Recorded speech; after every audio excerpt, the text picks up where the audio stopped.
বিসমিল্লাহির রহমানির রহিম। প্রিয় শিক্ষার্থীবৃন্দ, আশা করি তোমরা সবাই ভালো আছো। গত ক্লাসগুলোতে আমি সেট অফ ফাংশন অধ্যায় রিলেটেড বিভিন্ন গাণিতিক সমস্যা তোমাদেরকে সমাধান করে দিয়েছিলাম। এখন আসলে যেহেতু তোমাদের বোর্ড পরীক্ষা এবং বিভিন্ন স্কুল পরীক্ষায় সৃজনশীল প্রশ্ন এসে থাকে এবং আমি বলেছিলাম যে তোমাদেরকে আজকের ক্লাসে ওই অধ্যায়ের গুরুত্বপূর্ণ সৃজনশীল প্রশ্ন সমাধান করে দেওয়ার চেষ্টা করব। তাহলে দেখো, আমাদের কিন্তু সেট অফ ফাংশন অধ্যায়টা দুইটা অধ্যায়ের উপর ডিপেন্ড করে করা হয়েছে। একটা হচ্ছে 2.1, 2.2। তাহলে আমরাও কি করব, যে সৃজনশীলটা করব আজকে বোর্ডে, সেটা কিন্তু অনুশীলনী 2.1 এবং 2.2 দুইটার সমন্বয়ে গঠিত একটা সৃজনশীল প্রশ্ন আমরা এখানে উপস্থাপন করলাম, সেটা সমাধান করার চেষ্টা করব। তাহলে তোমরা সর্বপ্রথম সৃজনশীল প্রশ্নটা একটু লক্ষ্য করো। এখানে আমরা যে প্রশ্নটা নিয়েছি তাতে আছে সার্বিক set U equal x such that x belongs to n, x square less than 50। তার মানে সার্বিক সেট যেটা তুমি বের করবে সেটাকে বর্গ করলে সেটা হবে 50-এর চেয়ে ছোট, ইকুয়াল 2, 3, 5, 7। এবং বি ইকুয়াল আছে, দেখো x belongs to n such that x square minus 9x plus 20 equal 0। এখানে ইউ সার্বিক সেট দিয়েছে, এটা তোমার তালিকা পদ্ধতিতে দিয়েছে, এবং বীজ সেট যেটা প্রকাশ করেছে সেই সেটটা কিন্তু এখানে সমীকরণ আকারে দেওয়া হয়েছে। তোমাদের পরীক্ষায় সাধারণত গঠন বৈশিষ্ট্য বললে সেটা সমীকরণ আকারেও দিতে পারে, সেই জন্য আমরা এই প্রশ্নটা নিলাম।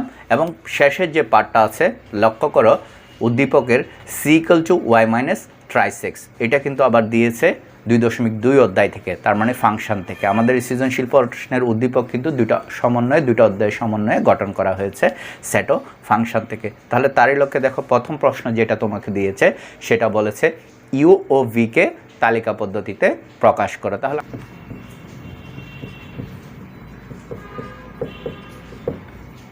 You equal x such that x belongs to n, x square less than 50। এখানে আমাকে ইউ যে সার্বিক সেটটা দিয়েছে সেই সার্বিক সেটের কিন্তু দুইটা যে গঠন বৈশিষ্ট্য দিয়েছে সেই গঠন বৈশিষ্ট্যের মধ্যে কিন্তু দুইটা সত্যের কথা বলেছে। একটা বলেছে n, আরটা বলেছে বর্গ করলে লেস দেন 50 হবে। n মানে স্বাভাবিক সংখ্যা। তাহলে স্বাভাবিক সংখ্যাটা কি জানি আমরা? শূন্য অপেক্ষা ধনাত্মক যে বড় সংখ্যাগুলো আছে তাদেরকে আমরা কি বলবো? স্বাভাবিক সংখ্যা বলবো। আর ওই সংখ্যাগুলোকে বর্গ করলে আমাদের শর্ত অনুযায়ী সেটা 50-র চেয়ে নিচে হতে হবে। তাহলে আমরা লিখতে পারি, অর্থাৎ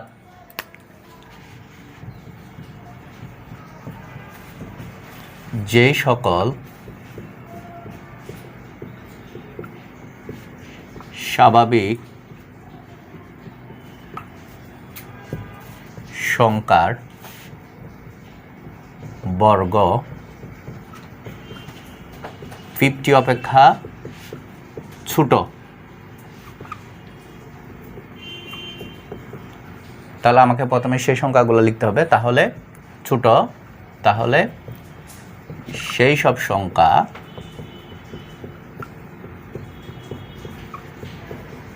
সমূহ কি? সেই সব সংখ্যা সমূহ হচ্ছে 1 এর বর্গ করলে 1, 2 এর বর্গ করলে 4, 3 এর বর্গ করলে 9, 4 এর বর্গ করলে 16, 5 এর বর্গ করলে 25, 6 এর বর্গ করলে 36, 7 এর বর্গ করলে 49। এর উপর গেলে কিন্তু সেটা 50-কে ক্রস করছে। সুতরাং সার্বিক সেট ইউ ইকুয়াল টু আমরা কি লিখতে পারি? যেহেতু সেটকে আমরা দ্বিতীয় বন্ধনীর মাধ্যমে প্রকাশ করি, তাহলে এখানে শুরুতে একটা দ্বিতীয় বন্ধনী হবে, তারপর যেই সংখ্যাগুলো পেয়েছি সেগুলো এখানে আমরা উল্লেখ করব। 1, 2, 3, 4, 5, 6, 7। এই তো, তাহলে আমরা ইউটা বের করলাম। এখন আমাদের পরের যে কাজটা দিয়েছে সেটা হচ্ছে বিকেও তালিকা পদ্ধতিতে প্রকাশ করতে বলেছে। বিটা এখানে দেওয়া আছে গঠন বৈশিষ্ট্য, সেটা দেওয়া আছে সমীকরণ আকারে। এখানে একটা কিন্তু দ্বিঘাত সমীকরণ দিয়েছে বিতে। তাহলে দেখো এবার, এবং ভি ইকুয়াল দেওয়া আছে আমার x belongs to n is to x square 9x plus 20 equal 0। আচ্ছা, এই ধরনের গঠন বৈশিষ্ট্য দিয়ে দিলে ঘাবড়ানোর কোনো কারণ নাই, কারণ তোমরা তো সাধারণত সমাধান করতে গিয়ে, বীজগণিতের সমাধান করতে গিয়ে এই ধরনের দ্বিঘাত সমীকরণের সমাধান করেছ, তাহলে আমরা ঠিক একইভাবে এখানে সেই দ্বিঘাত সমীকরণের সূত্রের মাধ্যমে এটা সমাধান করার চেষ্টা করব। তাহলে আমরা আগে সমীকরণটা এখানে সমাধান করব। তাহলে দেখো, বি এর বর্ণনাকারী সমীকরণ, তাহলে বি এর যে বর্ণনাকারী সমীকরণ দেওয়া আছে সেটা কি? সেটা হচ্ছে এক্স স্কোয়ার 9x + 20 = 0। আমরা এই ধরনের দ্বিঘাত সমীকরণগুলো যখন সমাধান করি, তাহলে তোমাদের সেই দ্বিঘাত সমীকরণের সেই বিখ্যাত ফর্মটা মনে আছে কিনা একটু লক্ষ্য করো। আমি এখানে একটু উল্লেখ করছি, সেটা হচ্ছে ax² bx + c = 0। আচ্ছা, তাহলে এ জিরোর সাথে এ জিরো যাচ্ছে, 20 জায়গায় c, আর দেখো এখানে x তো আছেই চলক, b এর জায়গায় 9, আর ax², এখানে s² তো আছে, a এর জায়গায় হচ্ছে 1, যেহেতু কোনো কিছু নেই তাহলে সহগ এখানে 1 আছে। তাহলে এটাকে আমরা কীভাবে মধ্যপদ বিভাজন করি, এখানে মধ্যপদ বিভাজন করে কীভাবে আমরা মানটা নির্ণয় করি সেটা একটু লক্ষ্য করো। শেষ পদের সাথে প্রথম পদের সহগ গুণ করি, তারপর গুণফল যেটা পাই সেটাকে এমন সংখ্যা দিয়ে ভাগ দিই যাতে এখানে এক্সের সহগ যেটা আছে সেটা সমান হয়। একই কাজ করব, আমরা 20-র সাথে 1 গুণ করলে সেটা হচ্ছে গুণফল 20, তারপর সেটাকে ভাগ দিচ্ছি আমরা। 20কে আমরা জানি 4 দিয়ে যায়, 5 দিয়ে যায়, তাহলে 4 আর 5 যে কোনো একটা দিয়ে দিলে আমরা 4 আর 5 দুইটা যোগ করলে সেটা কত হচ্ছে? 9 হচ্ছে। তাহলে লক্ষ্য করো, s² 4x - 5x + 20 = 0। তারপর খেয়াল পদ আছে, সেই দুইটা থেকে x কমন নিতে পারছি, তাহলে নিলে এখানে x থাকে, পরেরটাতে -4 থাকে, এই দুইটা থেকে আমরা দেখতে পাচ্ছি -5 কমন যাচ্ছে। তাহলে সেক্ষেত্রে এখানে প্রথম 3 নম্বর পদের মধ্যে x থাকে, 4 নম্বর পদে প্লাসে মাইনাসে মাইনাস, 4 নম্বর পদে তাহলে 4, এক্ষেত্রে এখানে 0। এখন দুইটার মধ্যেই তো আমরা দেখতে পাচ্ছি x - 4 আছে, তাহলে আমরা শুরুতেই সেটা কমন নিব। x - 4 যদি কমন নিই তাহলে এখানে প্রথম পদে x, শেষ পদে -5 = 0। এখন এটাকে আমরা দেখো, আমরা সমীকরণের সমাধান করি, এক্ষেত্রে দুটা রাশির গুণফল আসলে আমরা সেখানে কি করি, প্রত্যেকটা রাশি সমান 0 লিখতে পারি। তাহলে আমরা সেই সত্য অনুসারে লিখব, আমরা সেই সত্য অনুসারে লিখতে পারি, হয় x - 4 = 0 বা x = 4, অথবা x - 5 = 0 বা x = 5। আমরা x এর মান এই সমীকরণ থেকে দেখো 4 পাইলাম, 5 পাইলাম, তাহলে আমরা লিখতে পারি সুতরাং v = 4 আর 5। আমাকে প্রথম যে প্রশ্নটা দিয়েছে ক নাম্বার সৃজনশীলে, সেটা থেকে ইউ এর মান বের করতে বলেছে, আমরা ইউ এর মান বের করেছি। তারপর বিকে তালিকা পদ্ধতিতে প্রকাশ করতে বলেছিল, বিকে তালিকা পদ্ধতিতে প্রকাশ করলাম। তাহলে আমাদের 1 নাম্বার সৃজনশীলের ক নাম্বার কোয়েশ্চেনটা আমরা সমাধান করেছি। এখানে আমাকে কি করতে হবে, প্রথমে দেখতে হবে সত্য যেগুলো আছে সেগুলো আসলে কি বলেছে, সত্যগুলোর উপর বেস করে আমরা ক্যালকুলেশন করব। এক্ষেত্রে সমীকরণ দিলে ঘাবড়ানোর কোনো কারণ নাই, তুমি দ্বিঘাত সমীকরণের সমাধান যেভাবে করো এইটাও সেভাবে করে পরবর্তীতে ওই সেটের উপাদান হিসাবে মানগুলা বসিয়ে দিবা, এ হচ্ছে কাজ। তারপর দেখো, এরপরে যে কোয়েশ্চেনটা আমাকে বলেছে সেই কোয়েশ্চেনটা একটু আমরা লক্ষ্য করি। খ নাম্বার, এখানে আমাকে দেখাতে বলেছে, খ নম্বরে দেখাও যে বি প্রাইম মাইনাস এফ প্রাইমের উপাদান সংখ্যা n হলে power of B prime minus F প্রাইমের উপাদান সংখ্যা 2n কে সমর্থন করবে। তাহলে প্রশ্ন দেখে তোমাকে বুঝতে হবে এখানে আসলে কি বলেছে। বি প্রাইম বললে আমরা জানি প্রাইম সেটের ক্ষেত্রে প্রাইম বললে সেটা পূরক সেটের কথা বলা হচ্ছে, আবার মাইনাস করছে তার মানে এখানে তোমার সেটের অন্তর্বিধির কথা বলা হয়েছে। আমরা পূরক সেট বের করে একটা থেকে আরেকটা বাদ দিব, তাহলে বাদ দেওয়ার পর তার পরবর্তীতে আমাকে কি বললো, পরবর্তীতে আমাকে বলেছে power of B prime minus F prime, তার মানে এখানে আমাকে শক্তি এখানে প্রয়োগ করতে হবে। প্রথমে পূরক সেট, তারপর সেটের অন্তর, দেন আমাকে করতে হবে সর্বশেষ শক্তি সেট। তাহলে চলো আমরা আমাদের খ নম্বর কাজটা করার চেষ্টা করি। তাহলে দেখো, খ নাম্বারটা আমরা যখন করছি তাহলে সেখানে কি বলছে আমাকে, খ নাম্বারে বলেছে বি প্রাইম এফ প্রাইম, তার মানে বি প্রাইম এফ প্রাইমের কথা বললে আমাকে এই ক্ষেত্রে বি এর মান, এ এর মান তো আমার উদ্দীপকে দেওয়া আছে, বি এর মানটা আমরা ক নাম্বারে বের করছি, ইউ এর মানটাও ক নাম্বারে বের করছি। পূরক সেট বললে এখানে ইউটাও লাগবে। তাহলে দেখো, ক হতে পাই, ক হতে কি পাচ্ছি আমরা, ইউ সমান কত পেয়েছিলাম, আমরা তালিকা পদ্ধতি যখন প্রকাশ করেছি 1 2 3 4 5 6 7 আর আমার উদ্দীপকে দেওয়া আছে a সমান কত 2 3 5 7 এবং b সমান আমরা কত বের করেছি b সমান হচ্ছে 4 5 তাহলে আমরা এখানে তিনটা সেট তালিকা পদ্ধতিতে লিখলাম লিখার পর এখন আমাদের কাজ হচ্ছে প্রথম যে কাজটা b প্রাইম এবং f প্রাইমের মান বের করা তাহলে এখন দেখো b প্রাইম যখন b প্রাইম বলবে আমাকে b প্রাইম বললে পূরক সেট বললে আমরা ইউনিভার্সাল সেট থেকে সবসময় ওই সেটটাকে বাদ দিলে আমরা সেই সেট যেই সেটটা পাবো সেটাকে বলা হবে উক্ত সেটের পূরক সেট তাহলে আমরা এখানে যেহেতু b প্রাইমের কাজ করছি ইউনিভার্সাল সেট থেকে bটা বাদ দিব তাহলে universal set u minus v আমার u এর মান কত 1 2 3 4 5 6 7 b সমান কত b সমান হচ্ছে 4 5 তাহলে এই ক্ষেত্রে দেখো লক্ষ্য করো তোমরা এই ক্ষেত্রে কি হচ্ছে আমরা বলেছি ইউ থেকে বিটা বাদ যাবে তার মানে বি এর যে উপাদানগুলো আছে সেই উপাদানগুলো যদি এর মধ্যে থাকে তাহলে সেই উপাদানগুলো আমরা বাদ দিব তাহলে 4 আর 5 এই দুটো যদি আমরা বাদ দিই তাহলে এখানে বি এর পূরক সেট বি প্রাইম যেটা পাবো সেটা কত হচ্ছে 1 2 3 6 7 আমরা বি প্রাইমটা বের করলাম এবং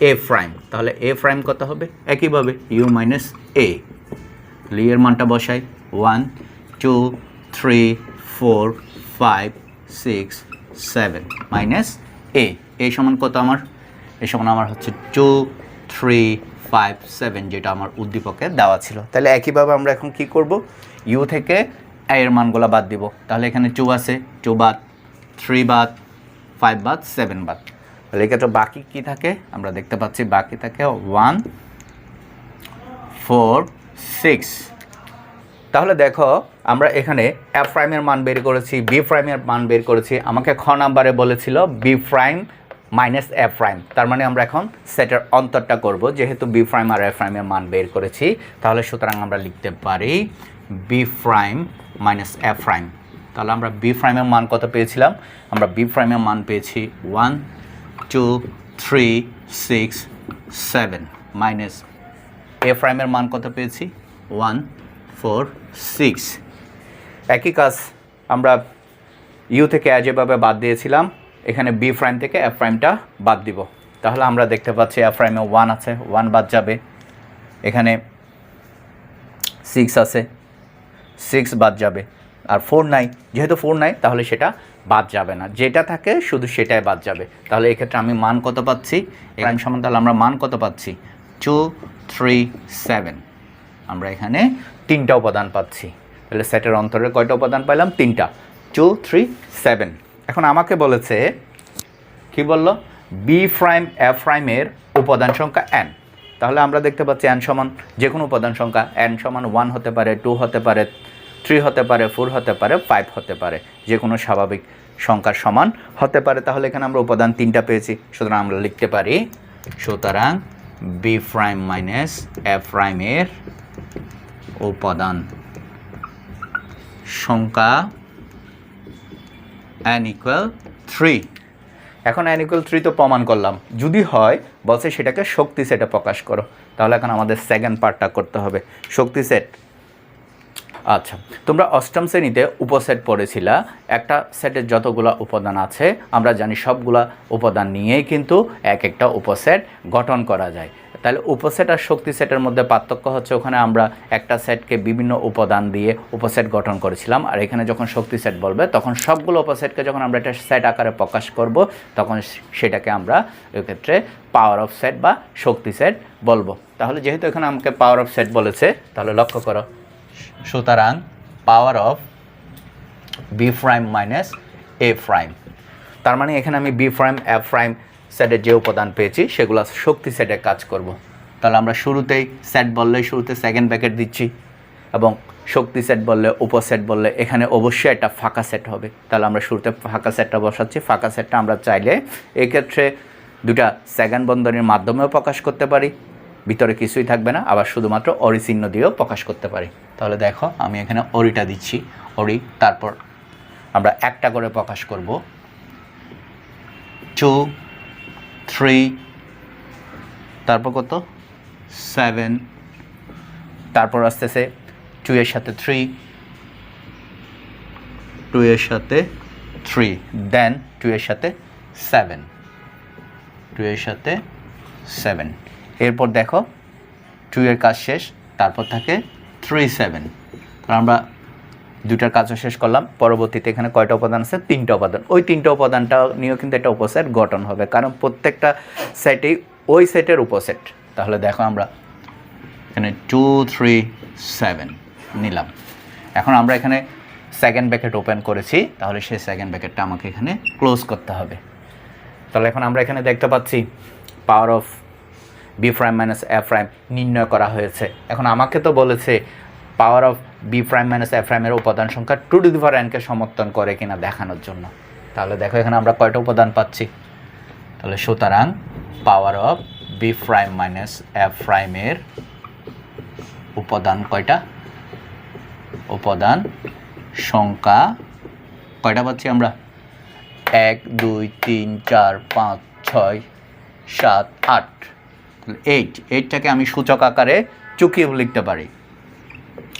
তাহলে দেখো তো 3 এর জায়গায় n, আমরা বলেছি তোমার n সমান যে কোনো স্বাভাবিক সংখ্যা। এখানে যদি আমার উপাদান 4টা থাকতো তাহলে n এর জায়গায় এখানে 4 হইতো, উপাদান এখানে 5টা থাকলে n এর জায়গায় 5 হইতো। এটা হচ্ছে তোমার শক্তি সেটের সূত্র, উপসেটের সূত্র, এটা মনে রাখবে। তাহলে আমরা দেখতে পাচ্ছি এখানে 2n-কে কী করতেছে? Power of B prime minus F prime সমর্থন করে। তাহলে আমরা লিখতে পারি অর্থাৎ বি প্রাইম মাইনাস এফ প্রাইমের উপাদান সংখ্যা n হলে কি হবে? প্রশ্নে যা বলেছে power of B prime minus F প্রাইমের উপাদান সংখ্যা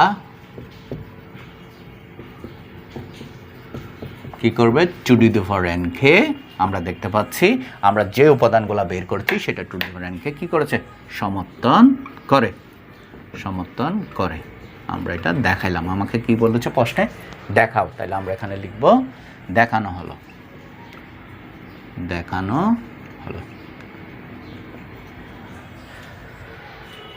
তাহলে আমাদের ক নাম্বার কাজটা শেষ। আমরা কি করেছি সেটাতে? খতে প্রথমে আমরা উদ্দীপকে যেটা মান দেওয়া ছিল a এর মান সেটা লিখলাম। তারপর ক হতে তোমার যে তালিকা পদ্ধতিতে দুইটা ইউ এবং বি এর মান বের করেছি সেই দুইটা মানও লিখেছি। লিখার পর আমাকে এখানে সত্যি যেটা বলেছিল বি প্রাইমের কথা, পূরক সেটের কাজ করেছি, তারপর সেটের অন্তরের কাজ করেছি। করার পর সর্বশেষ আমাকে যেহেতু শক্তি সেটকে সমর্থন করে কিনা উপাদানসমূহ দেখাইতে বলছে, তাহলে শক্তি সেট আমরা নির্ণয় করলাম, নির্ণয় করে তা দেখাইলাম। আশা করি তোমরা সেটা বুঝতে পেরেছ। এখন আমাদের যে সর্বশেষ পার্ট আছে গ নাম্বার, যেটা দেওয়া হয়েছে আমাকে ফাংশন থেকে, তাহলে আমরা সেটা নিয়ে কাজ করার চেষ্টা করব। ফাংশন থেকে যেটা দিয়েছে সেটা নিয়ে আমরা কাজ করি। চলো তাহলে দেখো আমাদের যে গ নাম্বার প্রশ্নটা বলেছে সৃজনশীলে c=0 হলে লেখচিত্র অঙ্কন করো, এটি ফাংশন কিনা যাচাই করো। আবার এখানে আমাকে একটা শর্ত দিয়েছে -2 x, x <2। আমাকে এখানে ফাংশন কিনা যাচাই করতে হবে উদ্দীপকের শেষ পার্ট দিয়ে। এখানে দেখো উদ্দীপকে আমাকে কিন্তু একটা অংশে দেওয়া হয়েছে c=y - x। আমরা বলেছি এই অংশটা উদ্দীপকে, এই অংশটা নেওয়া হয়েছে ফাংশন থেকে। তারপর ফাংশন নিশ্চয় তোমাদের মনে আছে ফাংশন বিষয়টা। x যদি স্বাধীন এবং y যদি পরাধীন চলক হয় এবং y এর মান যদি x এর মানের উপর নির্ভর করে, তখন এই ক্ষেত্রে y-কে x এর ফাংশন বলা হয়। তবে মনে রাখবে x এর প্রত্যেকটা মানই কিন্তু ভিন্ন হবে। তাহলে এখন আসো আমরা আমাদের যে সত্য দেওয়া আছে সে সত্যে যাই। গ নাম্বারটা লক্ষ্য করো, দেওয়া আছে আমার উদ্দীপকে দিয়েছে c=y - 3x। আবার এখানে প্রশ্নে বলেছে, গ নাম্বার প্রশ্নে বলেছে c=0 এবং c=0। তাহলে আমরা লিখতে পারি সত্য মতে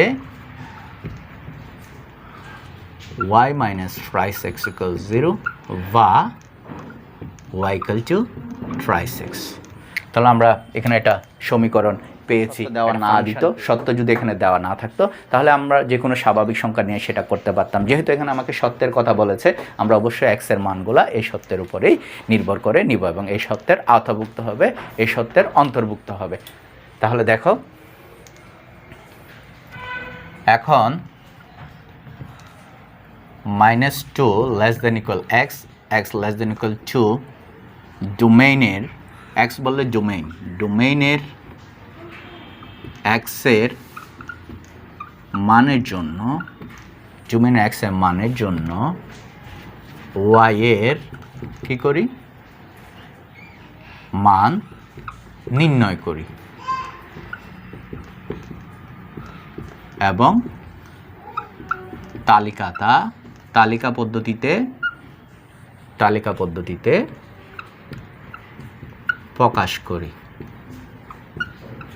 তাহলে আমরা এই সত্যের উপর নির্ভর করে x এর মানগুলা উক্ত সমীকরণে বসিয়ে y এর মানগুলা নির্ণয় করব এবং y দুটা চলক, x চলকটা দেওয়া আছে, y চলকটা আমাকে বের করতে হবে। কোথায়? আমাদের এই যে সমীকরণটা বের করেছি সেই সমীকরণে x এর মান বসিয়ে আমরা y এর মানটা নির্ণয় করব। তাহলে দেখো একটু, যেহেতু y = 3 × x, আমরা x এর মান বলে x এর মান দেখো -2 less than equal x, x less than equal 2, তার মানে x এর মান -2 থেকে শুরু করে এদিকে 2 পর্যন্ত হবে। যেহেতু লেস দেন আর ইকুয়াল বলেছে, তাহলে এখানে -2 হবে আর এখানে 2 হবে। তাহলে আমরা প্রথমে -2টা বসাই, -2 বসালে এখানে আমরা 6, তাহলে আমরা দেখতে পাচ্ছি যখন x এর মান -2, y এর মান হচ্ছে -6, 3 দুগুণে 6। তারপর খেয়াল করো, যখন তুমি এটা 1 বসাবে, যদি 1 বসাও তাহলে এখানে কত পাচ্ছ? 1 বসাইলে -3, তার মানে -1 এর জন্য -3। আর x এর মান যখন 0 বসাবে, 0 বসাইলে আমরা জানি 0-র সাথে যে কোনো সংখ্যা যদি গুণ করো তাহলে গুণফল অবশ্যই সেটা 0 হবে, তাহলে এটা 0 পাচ্ছি। তারপর কথা বলছিলাম -2 থেকে 2 পর্যন্ত, তারপর 1 বসাও, 1 বসাইলে সেটা 3 আসতেছে, তাহলে 1 এর জন্য 3। তারপর তুমি এখানে 2 বসাও, 2 বসাইলে এটা কত? 6। তাহলে আমরা দেখো উক্ত সত্যের উপর ভিত্তি করে y এর মানগুলা নির্ণয় করলাম। আমরা x এবং y পেয়েছি। আমাকে তো বলেছে এখানে সেটা লেখচিত্র অঙ্কন করো। আমরা যে ফাংশনের মানগুলা বের করেছি সেই ফাংশনটাকে এখানে লেখচিত্রের মাধ্যমে কি করতে হবে? ফাংশনের মানগুলোকে লেখচিত্রের মাধ্যমে তোমরা সপ্তম অষ্টম শ্রেণীতে কিন্তু লেখচিত্রের কাজ করেছো।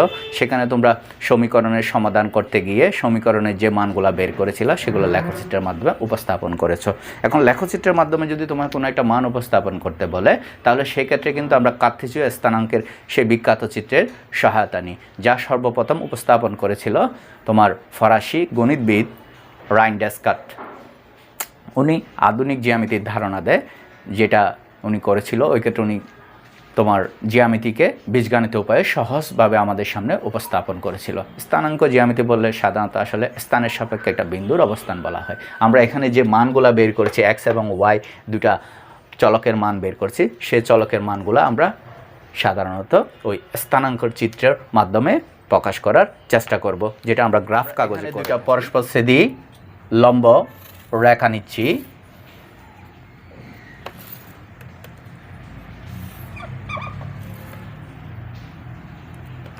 তাহলে দেখো লম্ব দুইটা রেখা পরস্পরকে আমরা দেখতে পাচ্ছি একটা বিন্দুতে ছেদ করেছে। দুইটা রেখা পাইলাম, তারপর আমরা যে অনুভূমিক রেখাটা আছে সেটাকে বলছি তোমার x অক্ষ, আর যেটা খাড়াভাবে আছে সেটাকে বলছি আমরা y অক্ষ।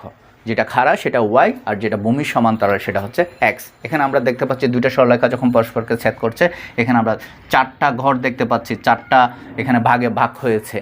সরলরেখা দুইটা পরস্পরকে ছেদ করার পর এখানে 4টা খণ্ডিত অংশের সৃষ্টি হয়েছে। তাহলে এক্ষেত্রে এটাকে আমরা বলবো প্রথম কেন? সেটা হচ্ছে ঘড়ির কাঁটার বিপরীত দিকে, ঘড়ির কাঁটার নিচের দিকে নামে, এটা হচ্ছে উপরের দিকে। তাহলে এটা হচ্ছে প্রথম ভাগ, এটা হচ্ছে দ্বিতীয়, এটা হচ্ছে তৃতীয়, এটা হচ্ছে চতুর্থ। এখন আমাদের কাজ তো এখানে x এবং y চলক, আমাদের কাজ হচ্ছে x এবং y চলক নিয়ে। তাহলে এখানে আমরা এক্স এর মান ওয়াই এর মান দেখতে পাচ্ছি ধনাত্মক আছে ঋণাত্মক আছে। যেমন প্রথম যে দুইটা মান বের করেছি সেই দুইটা মানের মধ্যে এক্সও ঋণাত্মক ওয়াইও ঋণাত্মক, তারপরটাও এক্সও ঋণাত্মক ওয়াই ঋণাত্মক, তারপরটা হচ্ছে মূল বিন্দুতে, বাকি দুইটা আছে ধনাত্মক। এখন কথা হচ্ছে কোন মানগুলা এখানে কোন চৌকোণে বসবে সেটা আমি কিভাবে বুঝবো, সেটা তুমি মনে রাখার জন্য এখানে আমি একটা প্রক্রিয়া বলছি, তাহলে সেটা লক্ষ্য করো। এখানে যে মূল বিন্দু আছে, মূল বিন্দুর ডানে, তার মানে আমার হাতের ডানে তুমি কি করবে, হাতের ডানে এক্সের মানগুলা প্লাস হবে, তাহলে এটা প্লাস প্লাস, এবং মূল বিন্দুর বামে, তার মানে হাতের বামে এক্সের যে মাইনাস মানগুলো আছে সেগুলো হবে। তাহলে নিলাম, আমরা এক্সের কাজ করেছি।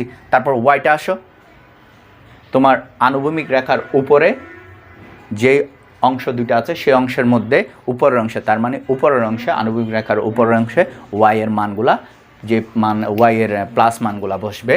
তাহলে দেখো প্লাস, এখানে হচ্ছে প্লাস, নিচে হচ্ছে ওয়াইটা মাইনাস।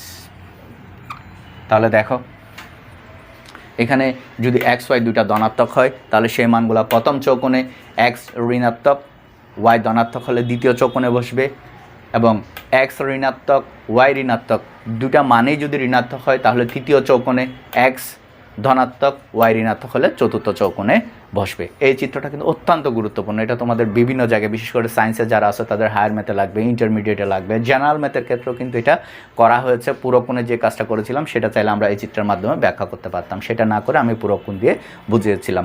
তাহলে আশা করি এখন তোমরা সেটা বুঝতে পেরেছ। এখন আমরা তাহলে এই কাজটা আমরা যেখানে উপস্থাপন করলাম সেটা আমরা গ্রাফ পেপারে দেখানোর চেষ্টা করব। কিন্তু এক্স ও এক্স প্রাইম রেখাকে গ্রাফে আমরা এক্স অক্ষ ধরব, এক্স অক্ষ, এবং ওয়াই ও ওয়াই প্রাইম রেখাকে ওয়াই অক্ষ বিবেচনা করি।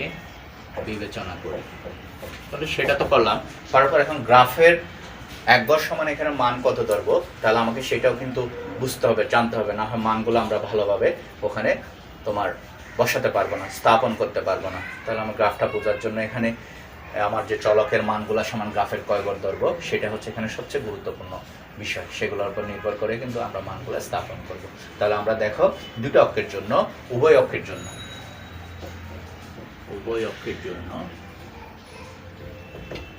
গ্রাফের এক গড় সমান, উভয় অক্ষের জন্য গ্রাফের এক গড় সমান, আমরা এখানে কি করব, এক্স ও ওয়াই এর মান এক বিবেচনা করব। তাহলে বিবেচনা করে কি করব, আমরা লেখচিত্র অঙ্কন করি। চলো তাহলে লেখচিত্র অঙ্কন করি। তাহলে দেখো তোমরা গ্রাফ পেপারটা আমি তোমাদের সামনে গ্রাফ করব। এখানে আমরা বলেছি প্রথম চৌকোণে হবে এক্স এবং ওয়াই দুইটার মান যখন ধনাত্মক তখন প্রথম চৌকোণে হবে, এবং এক্স ঋণাত্মক ওয়াই ধনাত্মক হলে দ্বিতীয় চৌকোণে হবে। এক্স এবং ওয়াই দুইটাই যদি ঋণাত্মক হয় তাহলে এই ক্ষেত্রে আমরা বলেছি সেটা হবে 3 নম্বর চৌকোণে। তাহলে এই ক্ষেত্রে দেখো আমাদের এখানে যে মানগুলো আমরা বের করেছি, প্রথম দুইটা মান দেখতে পাচ্ছি, দুইটা হচ্ছে ঋণাত্মক, একটা হচ্ছে -2, একটা হচ্ছে -6। তাহলে আমাদের মানগুলো এখানে 3 নম্বর চৌকোণে বসবে। এখন আমরা স্থাপন করার জন্য আমরা এখানে বলেছি উভয় অক্ষের জন্য গ্রাফের এক গড় সমান এক্স ওয়াই এর মান এক বিবেচনা করি। এখানে আমরা এই একটা দাগ থেকে, একটা লাল দাগ থেকে আরেকটা লাল দাগ পর্যন্ত এক ধরেছি, গ্রাফের এক গড় ধরেছি। কেন এক গড় ধরেছি? যাতে তোমাদের কাছে বিষয়টা সুস্পষ্ট হয়, বোঝার সুবিধার্থে। আবার এর ভিতরে কিন্তু ছোট করে 10টা ঘর, ছোট ছোট ঘর আছে, সবগুলো কিন্তু বর্গাকার। আমরা বড় একটা বর্গাকার ঘর নিয়েছি যাতে তোমরা সেগুলো স্পষ্ট বুঝতে পারো। তাহলে আমরা সেটা এক বিবেচনা করছি। আমার এখানে আছে এক্স এর মান হচ্ছে -2 হলে তাহলে এক্ষেত্রে আমরা কি করব, দেখো এটা যদি আমার মূল বিন্দু হয় তাহলে এক্ষেত্রে আমার -2 হলে একের জন্য যেহেতু এক ঘর, এক যেহেতু -2 তার মানে 2 ঘর এখানে পাইলাম। এক্স এর মানটা হচ্ছে আমার এই জায়গায়, ঠিক আছে, এক্স এর জন্য যা অবস্থান করবে এক্স অক্ষের উপর। এক্স এর মানগুলো সাধারণত অবস্থান করবে এক্স অক্ষের উপর। তারপর ওয়াই এর মান, এখন তাহলে ওয়াই এর মান কত? -6। ওয়াই এর ক্ষেত্রে বলেছি আমরা গ্রাফের 1 গড় সমান ওয়াই এর মান 1 নিব, তাহলে এই ক্ষেত্রে এখানে আমরা 6 গড় যাব। 6 গড়কে আমরা এখানে উপরের দিকে যাব না নিচের দিকে যাব, সেটাই তোমাকে বুঝতে হবে। আমরা নিচের দিকে যাব, কেন? কারণ এক্স এবং ওয়াই যদি দুইটা ঋণাত্মক হয় তখন মানগুলা তোমার তৃতীয় চৌকোণে হবে। তাহলে ওয়াই এর জন্য আমরা নিচের দিকে নামবো, ওয়াই এর মানগুলো হবে সাধারণত ওয়াই অক্ষের সমান্তরাল। তাহলে এখন আসো 6 গড়, এক্ষেত্রে 1টা 2টা 3টা 4টা 5টা 6টা, তার মানে আমার এই বিন্দুতে, এই তো। তাহলে আমি প্রথমটা নির্ণয় করলাম, প্রথম এখানে যেই মান সেটা নির্ণয় করেছি আমরা, প্রথম মানগুলো আমরা বসাইলাম। তারপর আসো -1 -3, এখন কি হবে? তাও তৃতীয় চৌকোণে, যেহেতু দুইটাই ঋণাত্মক, তাহলে এখানে মূল বিন্দু থেকে 1 গড় পিছনে আসছি, যেহেতু এখানে বড় 1 গড় সমান আমরা বলছি বোঝার সুবিধাতে 1 ধরেছি। তারপর দেখো এখানে কত? -3, তার মানে আমি ওয়াই অক্ষের সমান্তরাল করে 3 গড় নিচে নামবো, 1 2 3, এই। তাহলে আমি ঋণাত্মক মানগুলা বের করেছি। তারপর দেখো 0 0, তার মানে মূল বিন্দু আমার এক্সও 0 ওয়াইও 0, তাহলে এই ক্ষেত্রে আমার বিন্দুর অবস্থান হবে মূল বিন্দুতে, এক্স এবং ওয়াই বিন্দুর অবস্থান হবে মূল বিন্দুতে। তারপর দেখো এক্স +1 ওয়াই +3, তার মানে এক্স এবং ওয়াই এর দুইটা মানই ধনাত্মক। তাহলে ধনাত্মক হলে দুইটা মান যদি ধনাত্মক হয় আমরা বলেছি কোন চৌকোণে হবে? প্রথম চৌকোণে। তাহলে দেখো এখানে এক্স এর মানটা হচ্ছে অনুভূমিক রেখার সমান্তরাল, যেহেতু এখানে 1 আছে তাহলে আমরা এক্ষেত্রে 1 গড়, এই লাল দাগ থেকে এই লাল দাগ থেকে 1 গড় নিলাম।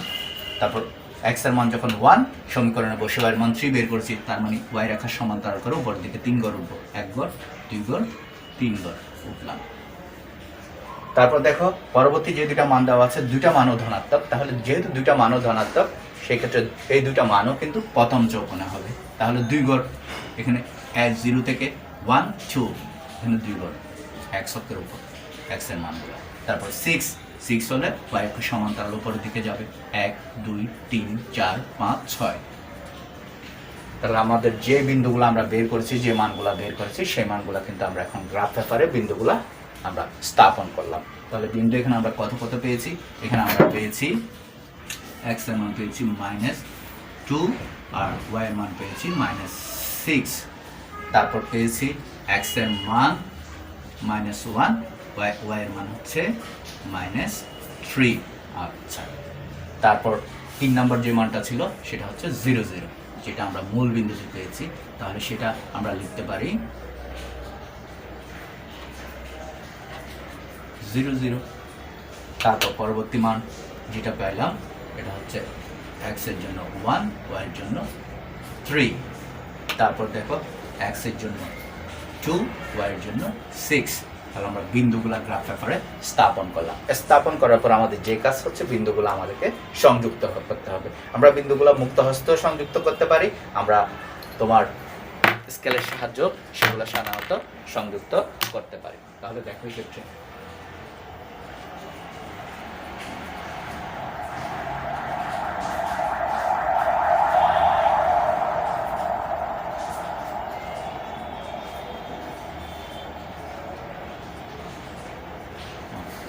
তারপর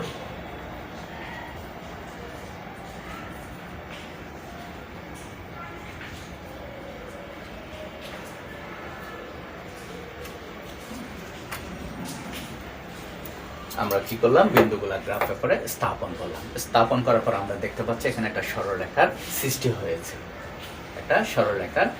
হয়েছে, সৃষ্টি হওয়ার পর আমরা দেখতে পাচ্ছি এখানে ওয়াই অক্ষের সমান্তরাল কিন্তু একাধিক বিন্দু নেই। এখানে এক্স এর প্রথম মানগুলা সবগুলা হচ্ছে ভিন্ন, যেমন এখানে এক্স এর মান 2, এখানে হচ্ছে 1, এখানে হচ্ছে 0, এখানে হচ্ছে -1, এখানে হচ্ছে -2। যেহেতু এক্স এর উপাদানগুলা ভিন্ন, ক্রমজোড়ের প্রথম উপাদান ভিন্ন হলে আমরা জানি সেটা ফাংশন হবে। আমরা দেখতে পাচ্ছি ওয়াই অক্ষের সমান্তরাল একাধিক রেখায় এখানে কি নেই? বিন্দু নেই। তাহলে একাধিক বিন্দু না থাকলে ওয়াই অক্ষের সমান্তরাল রেখায় যেহেতু একাধিক বিন্দু নাই, তাহলে সেক্ষেত্রে এটাকে আমরা ফাংশন বলতে পারি। সুতরাং এটা একটি ফাংশন। আশা করি তোমরা সেটা বুঝতে পেরেছো। এখন তোমরা ফাইনালি তাহলে কি লিখবে? ফাইনালি লিখবে সুতরাং এটি একটি ফাংশন। আশা করি তোমরা বুঝতে পেরেছো। তাহলে প্রথমে যে কাজটা আমাদের বের করতে হবে, সমীকরণে তোমার চলকের এক্স এর মান যেগুলো দেওয়া থাকে সেগুলো বসে ওয়াই এর মান নির্ণয় করবা। নির্ণয় করার পর তোমরা সেখানে গ্রাফ কাগজের মধ্যে দুটো অক্ষ নির্ধারণ করবা। নির্ধারণ করার পর চৌকোণসমূহ নির্দিষ্ট করবা। করার পর সেখানে তোমার ধনাত্মক ঋণাত্মক যেভাবে মান দেওয়া থাকে সেভাবে যেটা যেরকম থাকে সেটা সেই চৌকোণে ছিল। দুটা ঋণাত্মক ছিল, সেই জন্য প্রথম আর তৃতীয় চৌকোণে আমরা সেটা বসিয়ে পেয়েছি। আর যদি আমাদের এক্ষেত্রে এক্স এর মান তোমার ঋণাত্মক, ওয়াই এর মান ধনাত্মক পাইতাম, তাহলে আমরা সেটা দ্বিতীয় চৌকোণে বসাইতাম। আর এক্স এর মান ধনাত্মক, ওয়াই এর মান ঋণাত্মক পাইলে চতুর্থ চৌকোণে বসাতাম। এছাড়া আর কিছুই না, তোমরা আশা করি সেটা করতে পারবে। এটা জটিল কোনো বিষয় না, এটা আসলে বিন্দুগুলো সঠিকভাবে স্থাপন করে যে অনুযায়ী বিন্দু পাবে সে অনুযায়ী বিন্দুগুলো সংযোগ করে দিলে তোমরা কাঙ্ক্ষিত চিত্র পেয়ে যাবে। আশা করি তোমরা সেগুলো ভালোভাবে করতে পারবা।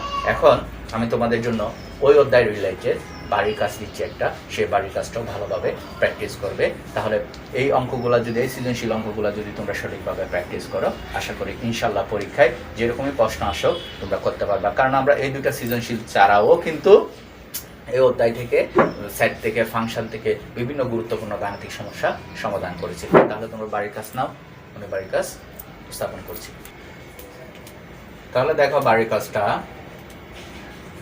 এখানে আমরা দুটা ফাংশন নিলাম, g of x equal x cube plus k s square minus x minus c x minus 6 এবং function of x equal to thrice x plus 1 by thrice x minus 1 দুটি যদি ফাংশন হয় এবং a equal to ওই যে সেটের গঠন বৈশিষ্ট্য দিয়েছে, তাহলে এক্ষেত্রে তোমরা সৃজনশীলগুলা কিভাবে আসলে বাড়িতে করবে। দেখো এখানে তোমাকে বলেছে k এর কোন মানের জন্য g minus 3 equal 0 হবে। তার মানে x এর জায়গায় তুমি -3 বসাইলে এখানে একটা সমীকরণ পাচ্ছ, পাওয়ার পর সেটা করলে 0 বসাইলে সেখান থেকে এর মানটা নির্ণয় করতে পারবে। তাহলে আমরা এইভাবে কিন্তু ক নাম্বারটা করতে পারি। আর পরবর্তী যেটা দেওয়া আছে, দেখাও যে function of 1 by x cube plus 1 by function of 1 by x cube minus 1 equal 3 x inverse 3। তার মানে এখানে আমার ফাংশন অফ x এটা ছিল g এর কাজ আর এটা হচ্ছে x এর কাজ। এটা হচ্ছে g এর কাজ, এটা হচ্ছে f এর কাজ। তাহলে f এর x এর জায়গায় 1 বাই x কিউব বসাবো। বসাইলে আমরা এক্ষেত্রে 1 বাই x কিউব যদি এখানে বসে, এখানে 1 বাই x কিউব আসবে। তাহলে এক্ষেত্রে ক্যালকুলেশন করলে আমরা রাইট হ্যান্ড সাইডের মানটা পেয়ে যাচ্ছি। তারপর কি বললো, পাওয়ার অফ a নির্ণয় করতে আমরা a এর থেকে করব। এখানে a এর যে সেটের গঠন বৈশিষ্ট্য দেওয়া আছে সেই গঠন বৈশিষ্ট্যটাকে আমরা গঠন পদ্ধতি থেকে তালিকা পদ্ধতিতে নিয়ে যাব। নিয়ে যাওয়ার পর সেই সেটের উপাদানগুলোর আমরা শক্তি সেট বের করব। বের করলে আমরা এক্ষেত্রে দেখবো সেটা চতুর্ভাগকে সমর্থন করে, যা আজকে আমি তোমাদেরকে করিয়েছি। তাহলে আশা করি তোমরা সেগুলো করতে পারবে। বাড়িতে ভালোভাবে প্র্যাকটিস করবে।